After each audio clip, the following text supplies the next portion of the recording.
Bien. 1, 2, 3, probando. Vale. Bien, bienvenidos a la primera clase virtual de este año. ¿Vale? Sé que queda poco para acabar el curso, pero bueno, más vale tarde que nunca. Empezamos con Grecia arcaica y os dije que os iba a colgar el arte, entonces aquí viene el arte de Grecia arcaica. Esta foto que estamos viendo aquí no es de Grecia arcaica, es un poco para situar y meteros en clima. Es de la película de Ágora, que eso ya es de la época romana, pero bueno, tiene muchos elementos griegos para que os metáis un poco en materia. Acordaos que la época arcaica es del siglo VIII al siglo VI antes de Cristo.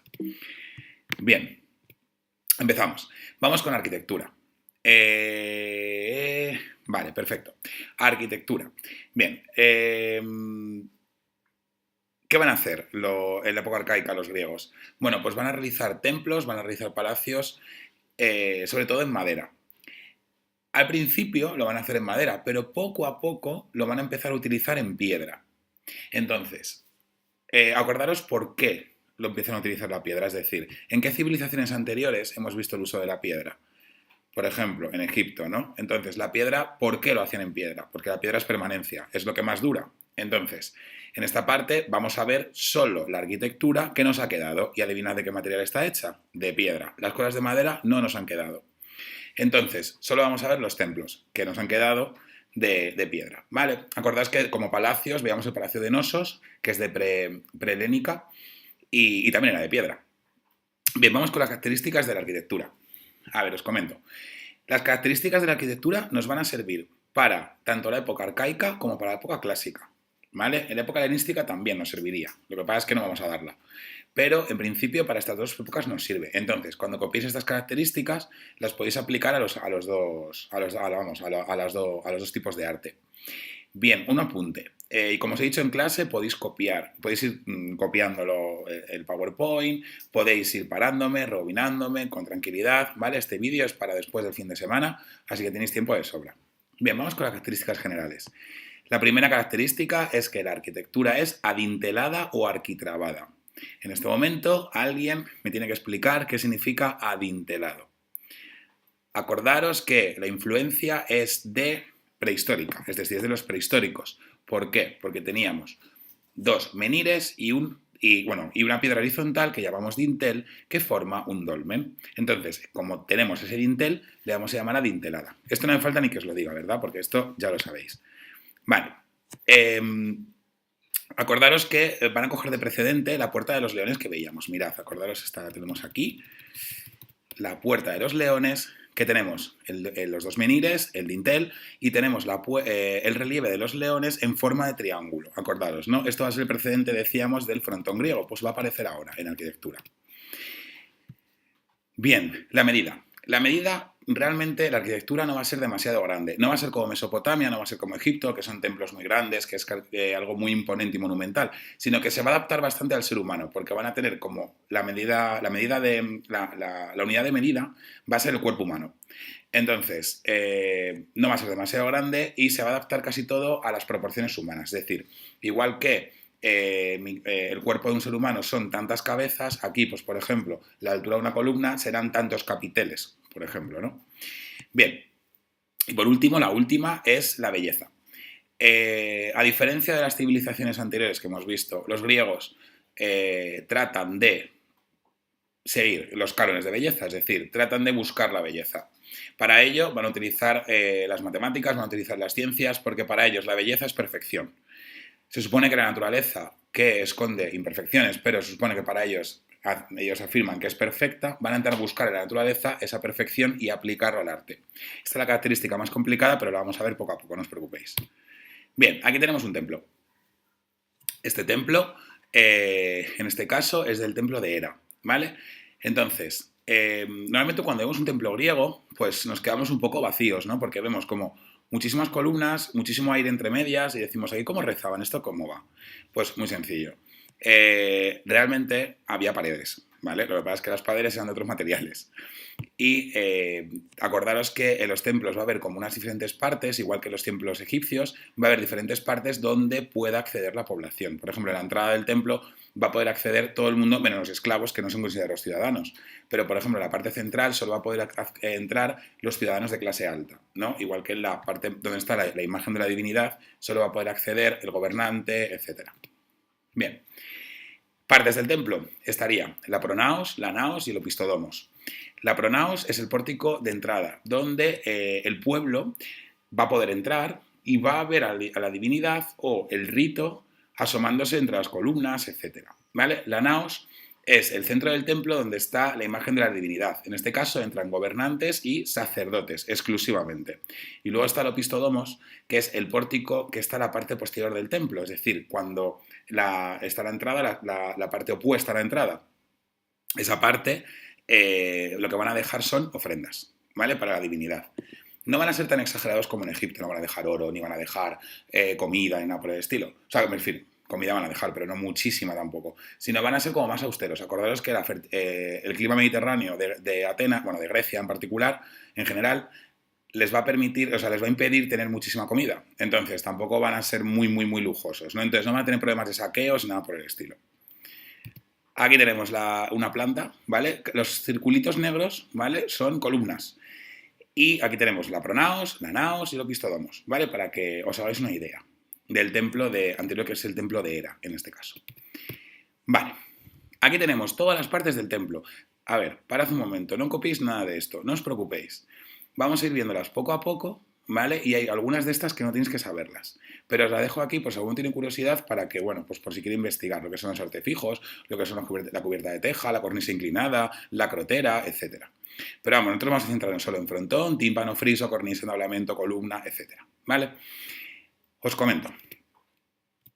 Los griegos, a diferencia del resto de civilizaciones, tienden a hacer arquitecturas bastante ordenadas. Eso quiere decir que van a seguir como los mismos modelos para hacer los templos. Es decir, todos los templos van a tener, por ejemplo, en este caso, una base con unas cuantas escaleras. Luego van a tener unas columnas, van a tener luego un friso, luego van a poner un triangulito, luego van a poner aquí relieves, aquí van a poner no sé qué. Vale, o sea, van a seguir como las mismas reglas. Todos los arquitectos seguirán las mismas reglas. A esas reglas les vamos a llamar órdenes. Entonces, nosotros en historia, bueno, en arte tenemos diferentes órdenes, ¿vale? Y os voy a explicar el orden que se utilizaba en Grecia arcaica. En Grecia arcaica el orden se llama orden dórico, ¿vale? Este orden dórico se va a basar, no se llama dórico realmente no se llama dórico por los dorios, sino que van a intentar seguir a imagen y semejanza de los micénicos. El problema es que, como sabéis, después de las edades oscuras, en torno a 1200 a.C., sabéis que se borra parte de la historia de Grecia, no sabemos lo que sucedió. En el 800 aparece todo y como patas arriba, ¿no?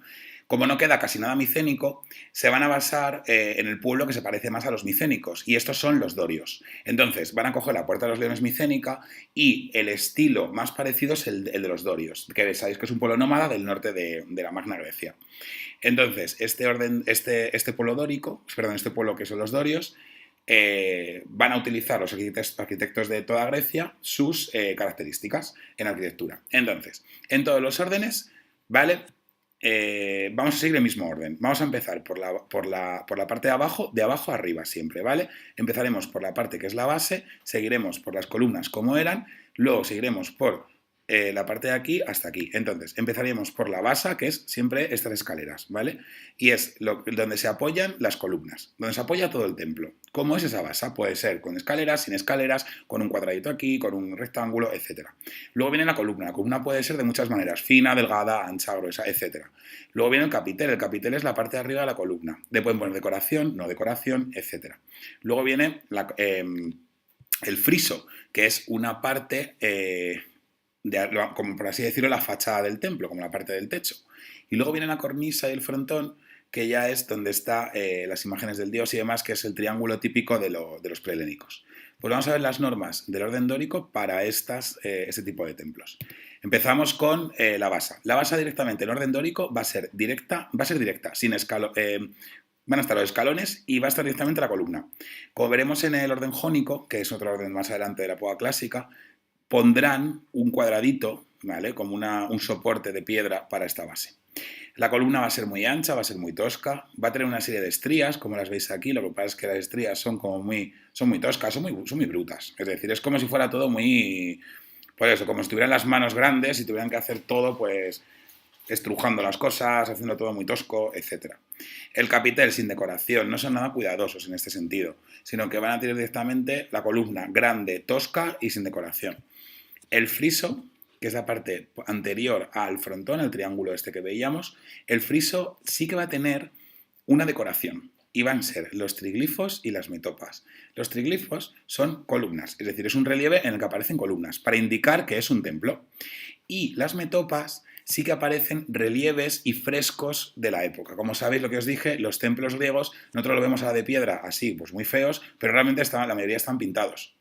Entonces, en este caso, las columnas se podían ser de colores y demás, pero sobre todo el friso va a poner relieves relacionados con el mito o el dios al que representa el templo. Y luego la cornisa es un frontón liso, sin relieves ni nada. En el frontón, donde el triángulo este donde estarían los leones de la Puerta de los Leones, no van a poner absolutamente nada. Bien, en cuanto a escultura, van a realizar esculturas como las de Egipto. Tenéis que pensar en la tríada de Micerinos. ¿Os acordáis de esa escultura, verdad? ¿Cómo son? Son rígidas, estáticas, cabello geométrico e idealizadas. Voy a explicar cada uno de estos, ¿vale? Entonces, ¿por qué son rígidas? Porque mirad, están erguidas y con los puños cerrados. Parece que están como en tensión, esperando a que pase algo, ¿no? Por otro lado, también están idealizadas. Eso quiere decir que este rostro van a coger la nariz más bonita, la boca más bonita, los ojos más bonitos y demás. El rostro de esta persona no existe. Esta belleza no existe. Es una belleza matemática. Por otro lado, van a coger el cabello geométrico. ¿Os acordáis de la barba geométrica mesopotámica? Pues lo van a poner en el pelo. Van a hacer como geometría, ¿vale? Las bolitas estas que estamos viendo están muy ordenadas, ¿no? En el pelo. Y luego van a tener una cosa muy interesante, que es la sonrisa arcaica. Y eso quiere decir que mirad sobre todo en la mujer. Está riendo, pero realmente la cara no es de risa. Es decir, si os dais cuenta, la boca es una sonrisa como muy misteriosa. Es como la Mona Lisa de Leonardo. Ya sabéis, os acordáis, ¿no? Y por otro lado, también estamos viendo que tiene ojos grandes, almendrados se van a llamar, ¿vale? Son como almendras, ¿vale? Es otra característica de la escultura. Nuevamente van a hacer relieves en los triglifos y las metopas y también va a haber de bulto redondo, como estamos viendo aquí. Los de bulto redondo van a representar hombres y mujeres. Los hombres se van a llamar kouros y las mujeres corés. Las corés, como ya podéis imaginar por tradición micénica y por tradición histórica, son sacerdotisas. Van a aparecer siempre vestidas y van a tener muchos pliegues en las telas, ¿vale? Como podéis ver, esta courés tiene muchos pliegues en las telas.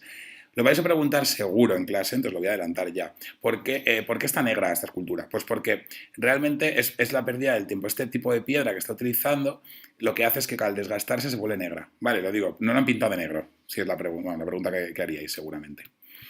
Y luego están los kouros, que son los héroes olímpicos. Como son como dioses, realmente, si os fijáis, en Egipto solo representaban a dioses, ¿no? La tríada de Micerinos era el faraón, que era semidios, y el resto y los dioses representados. Pues en Grecia van a representar también a los héroes olímpicos. Los héroes olímpicos hacen una proeza, si os dais cuenta, ¿no? Una persona corre, es el más veloz de todos, como Aquiles en la guerra de Troya, es el más veloz, entonces se considera como un semidios, está cerca de los dioses, tiene una proeza sobrenatural. Entonces, se le va a representar. Por tanto, todas las culturas que veáis son héroes olímpicos, en caso de hombres. Y luego, para finalizar, ya acabamos, está la cerámica y la pintura. Van a realizar pinturas en cerámica. ¿La cerámica qué es? ¿Os acordáis que tenía mucha carestía, tenía mucha pobreza esta civilización porque no tenían por cómo cultivar, dado que en los climogramas de geografía ya vimos que había mucha aridez en los meses de verano? Pues lo que van a hacer es comerciar. Gracias a la talasocracia, como ya hemos visto también, van a comerciar muchísimo. Y lo que van a hacer sobre todo es de cerámica, y es esta de aquí, es preciosa. Os voy a decir unas cuantas piezas de cerámica, ¿vale? Cada uno, la forma de la cerámica va a responder a la función para la que está hecha, y eso es muy interesante. Por ejemplo, está la crátera, que sirve para mezclar vino y agua. Tenéis que pensar cuál de estas es. ¿Vale? Pues para mezclar vino y agua la más fácil para mezclar sería esta de aquí. ¿Por qué? Porque tiene la boca ancha y tiene dos mangos para cogerlo, pues tiene un tercero que no vemos al otro lado y para mezclar vino y agua era más sencillo. ¿Por qué mezclaban el vino con el agua? Porque el vino era muy fuerte, ¿Vale? Entonces tienes que saberlo. La cerveza no había llegado todavía. La cerveza está por los vikingos, por cierto, que son de la Edad Media posteriores.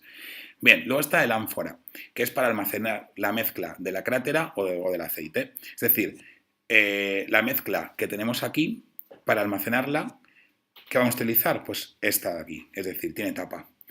Para que no entren moscas, para que no haya ningún problema y para que sea fácil de transportar. Os podéis imaginar para transportar esto lo complicado que es. Pues esto no, esto es muy fácil. Luego está el Kilix, que es para beber el contenido de la crátera. Es decir, para yo coger contenido de la crátera y beber. Evidentemente, la más fácil para hacer esto es esto. Si os fijáis, tiene forma de cáliz. ¿Vale? Y luego está el lécito. El lécito o léquito, también se puede decir, es un recipiente para enseres personales, es decir, para meter perfume, pomadas, aceites, aceites balsámicos, entienden y demás, para el cuerpo, etcétera. Entonces, todo esto, esta cerámica la podéis ver aquí, ¿no? Es la más íntima, ¿no? Aparece, de hecho, aparece como una imagen de un hombre sosteniendo a una mujer, como llevándola a unos baños o algo. Entonces, en este caso, es la más cuidada, ¿no? La más personal, ¿no? Es como la cerámica más personal de todas, ¿no? Entonces sería este recipiente de aquí. Bien, los comentarios que tenéis que hacer, que lo haremos en clase, lo digo para que estéis prevenidos, será el de Kouros, el templo de Hera, ¿vale? Bueno, los podéis ir preparando en casa, ¿vale? El Kouros, el templo de Hera y ya está, ¿vale? Y esos serán los que entran al examen. Entrará seguro un Kouros y el templo de Hera. Tenéis que buscar, ya que estáis, quién es Hera, por cierto, ¿vale? Bueno, pues aquí está, hasta aquí la clase y nos vemos en la siguiente, que va a ser Grecia clásica.